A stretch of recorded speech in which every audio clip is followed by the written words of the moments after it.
Welcome back to some new petty revenge stories, where people share small victories over those that wronged them. I hope you had a great day. The first story is called Why Bother?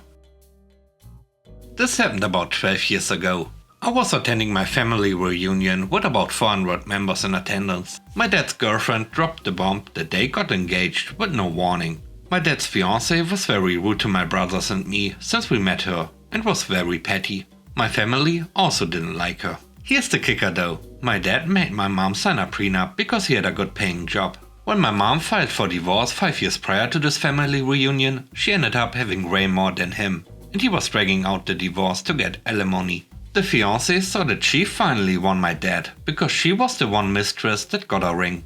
Anyway, throughout the day, the fiancée would goad me into commenting on her ring or engagement. But I wouldn't, because I knew I couldn't say anything nice. She knew I was upset my dad hadn't asked us if we liked her enough to support an engagement. So she wanted to twist my words to get me in trouble. She did this often, and my dad would always follow her word. By the end of the day, I was exhausted, being basically chased and incriminated. To be honest, I had more patience as a 13-year-old than I do at 25. Here's where I got revenge for myself and my mom, who was trapped in a never-ending divorce. She confronted me and told me I was rude for not telling her congratulations and asking why I had no manners. I looked right at her in front of a group of my aunts and said, I don't know why he bothered proposing. He won't sign the divorce papers with my mom. I can't remember what happened immediately, as I was in so much fear. My idiot dad had the unsigned divorce papers in his truck at the reunion, and the fiancée found them. She ran around the most dangerous part of town, screaming her head off. My grandma had to track her down and drag her to the car by the hair.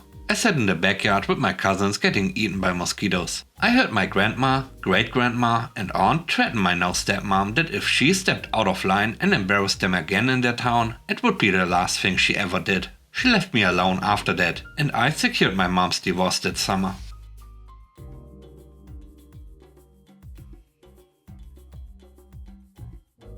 The next story is called Outpranked the Prankster. During our work break, I went to the canteen and got my drink out of the fridge. It tasted rank. One of my colleagues sniggered, and when I pressed him, he explained that Sally had added salt to it because she thought it would be funny. No big deal, but I don't like to be outdone, so it was time for a plan. A few days later, I bumped into Sally and told her about my drink. Before she had a chance to laugh, I went on to explain that I was allergic to salt and that I had to take a trip to the hospital for an injection to reduce the allergy. She started to look suspicious, so I reassured her that it happens quite often. That it isn't a big deal, but it's a bit inconvenient and unfair for the hospital staff to have to deal with it. She apologized profusely and looked very sheepish as she left. A week later, she came up to me, looking a bit angry, and said, "Humans can't be allergic to salt, can they?" I sniggered a bit when I said no. The third story is called Coworker Karen. Many years ago, I used to work nights and shared a cubicle workspace with someone who worked days. We'll call her Karen. Karen apparently thought the entire cubicle belonged to her, and nobody was allowed to sit there. Everything was labeled with her name, and she would lock the desk. I had to get a separate file cabinet, just so that I could store my files and stuff, as she was not willing to share. She had little knickknacks, figures all over the desk in inconvenient areas that made it difficult to work. I would simply move them to the monitor stand out of the way. I'm short and she's tall. I'd adjust the seat, monitor and phone to be comfortable. Hated feeling like a little kid with my feet dangling. Fast forward a few weeks of doing the routine of moving the figures and adjusting the workspace for my use. I come in and there's a piece of paper taped to the monitor with an aggressive note. Night person. Do not move my stuff, it's not yours to touch. And stop adjusting the seat and monitor, because it is not ergonomically correct. Blah blah blah.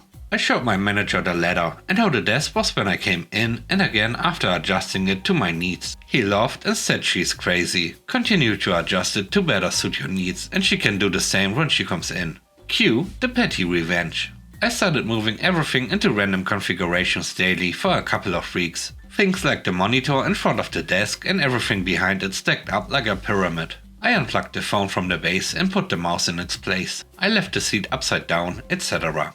I recruited co-workers to get in on the fun, helping to redesign each new layout. It reminded me of what Jim used to do to Dwight in the office. My friend worked days 2 cubicles over, conveniently next to the manager's office. She said Karen would stomp past her every day to complain to the manager about the night person who was destroying her stuff and making it difficult to work. She conveniently left out the fact she had left a note starting this whole petty revenge. After about a week of her complaining, the manager asked if anything was missing or broken, and she said, well, no, but tired of her, they cut her off and said to simply readjust to her needs and only come to them if anything was vandalized. It was fun to hear from my friend how hot and bothered she was not knowing what she would find each morning.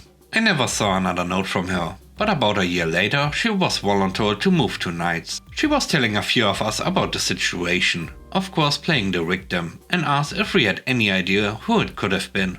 The cubicle was empty because I had been promoted and no longer sat at her desk by this time. Guess she expected the person, me, to get thrown under the bus because the day crew was cutthroat. But we all played dumb and started laughing the second she walked outside.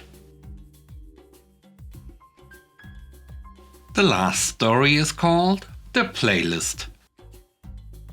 Now, anyone who has been in a long-term relationship knows sometimes your partner just annoys you. It's nothing serious, you still love each other, but something's still getting on your nerves. Now, my husband of 10 years likes to listen to the playlist Apple Music made for him based on his interest while working from home. He also has his Apple Music account hooked up to all the Google speakers in the house. At one point, we realized that what I listen to via the speakers sometimes show up on his list, but also random stuff none of us had listened to. So now, whenever he goes on my nerves or I'm mad at him, I will play the most unhinged bad music via one of the speakers on low volume for hours. And now the Apple algorithm thinks he's interested in it and will mix it into his playlist. It annoys him, and so far he hasn't figured out it's me, because, of course, this doesn't happen directly after we bicker. It probably shouldn't bring me as much joy as it does. Thanks for watching the video to the end. I hope you enjoyed it. Please don't forget to leave a like, comment and subscribe. And if you have time, watch another one of my videos. And now, I hope you have a great day. See you soon. Bye bye.